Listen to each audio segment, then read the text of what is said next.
Hello everyone, it's Shannon here for Pinkfresh Studio. In today's video, we're going to create this bright and cheery floral card featuring the Floral Border stamp, stencils, and dies. We're going to start out with the Floral Border stamp set, and I'm going to grab that large Floral Border stamp there, place it in my MISTI. I'm going to stamp onto some white cardstock. I did start with a larger piece of cardstock. I just find it's easier to start with a larger piece and then cut down.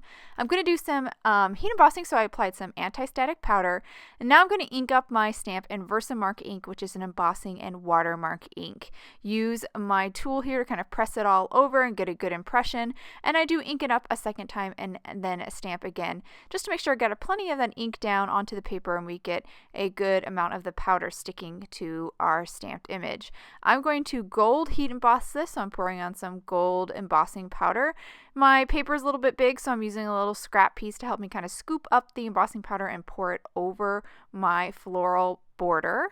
Once, of course, I get this image completely covered with the powder, I'll then heat set with my heat tool, and then we'll have this really pretty gold floral frame ready to ink blend. I'm using the Floral Border layering stencils here. There are actually 6 stencils in this set, and I'm going to go in order, starting with stencil 1, and each one of the stencils are labeled. It might be a little hard to tell on camera, but they are labeled. I'm going to line this up with the image, use a couple pieces of tape to hold that stencil in place, and my first color I'm going to start with is Passion Fruit, a nice bright red. I'm going to ink blend a subtle gradation over these flowers, just kind of make them a little bit darker in some of the corners, just add a little bit of interest. Now that I've finished with that stencil 1, I'm on stencil 2. For this stencil, I'm using Raspberry Bliss. I'm going to ink blend all the openings with this pink color. And again, kind of create a little gradation, really subtle gradation, just to add a little bit of interest so they're not flat. I'm going to kind of clean, I do that periodically, I kind of clean my heat embossed areas with a towel with the stencil on top. That just kind of prevents from you wiping that ink over to your white areas. For stencil 3, we're going to actually do a combo. We're going to start with Slumber and ink blend all the openings with this beautiful kind of blue. And then we're going to move on to Lavender and do it directly on top. And by layering these two colors, we actually kind of create a new color, almost like a periwinkle color. I just wanted something a little bit different than just pure purple. Now onto stencil 4, I'm going to use Regal Kiss to kind of ink blend the details on these flowers and the centers on some of the smaller ones. Now moving on to stencil 5, we're going to use Tidal Pond here for the leaves. That's all the stencil is a bunch of leaves. Start with Tidal Pond, ink blend all the openings, and then I'm going to move on to Stargazer, which is actually a dark blue, and just ink blend a little bit at the tops of the leaves to kind of create a little gradation over them. Again, this just adds a little interest. Here you can see me cleaning off that heat embossed areas just to clean up any of that excess ink.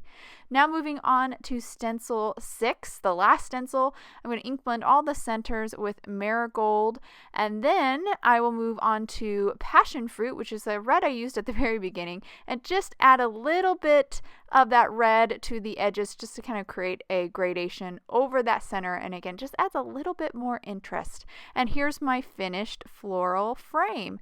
Now I'm going to grab the Floral Border die set and then align it up with that frame and then die cut it out, and you're left with this really beautiful frame that's going to be a nice pop of color. Now moving on to a sentiment, grabbed a sentiment from that Floral Border stamp set, lined it up here in my MISTI. I'm going to stamp on this light purple cardstock, and once I get it in place, I then picked it up with my MISTI, applied some anti-static powder, and then inked it up with Versamark again, which is a embossing and watermark ink. Dipped it into some gold embossing powder and then heat set with my heat tool. After we heat set this, we're going to add a little bit more interest to this background. I have our Lavender Pinkfresh Studio ink again, and I'm going to do a little ink blending on the lower right and upper left corner. Just going to create a little gradation here. This will be mostly covered by the frame, but it'll add a little bit of darkness in the corners here and there, and just again a little bit more interest, a little bit more depth to our background. After I ink blended those corners, I then am pressing the stamp pad onto a piece of acetate, spritzing some water over that ink, and then mixing that ink and water together. And then I'll quickly create a little mask here for my sentiment. I don't want to get any splatters over that sentiment. Otherwise, it's kind of hard to read. And then loaded my brush up with that watered down ink and then just tapped my finger on the brush to release a nice little splatter on those corners that I ink blended with that lavender ink. And this just adds a little bit more interest. Now moving on to some gold paint. This is some watercolor paint by Gonzai Tombi, and I just mixed it with some water, and now I'm splattering those same corners with a little bit of gold. This gold matches nicely with the gold heat embossing that we used in the floral border frame and the sentiment as well. And here's the finished background. Now that background is completely dry, we're ready to put our card together. I'm going to start by adding some liquid adhesive to the back side of my A2 panel of purple cardstock. Stick it down onto an A2 top folding white card base. Just kind of press it over a little bit, make sure it's nice and stuck down. Then I'm going to move on to my floral border. I did add some foam adhesive to the back side, so I'm going to go ahead and remove the backing on that. And then we'll just finish this card up by centering this over that card front and sticking it down.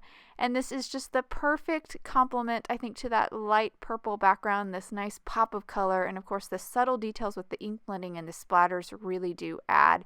I'll hold it up to the camera so you can get a good look. I really love this color palette. It's so bright and cheery, and I think it pairs so nicely with the sentiment, which refers to brightening up your day. And I also like how the ink blending really draws your eye in. I hope you guys enjoyed today's card and video. If you have any questions about the products I use, please check out the links below in the description. Thank you so much for watching, and I hope you have a wonderful day.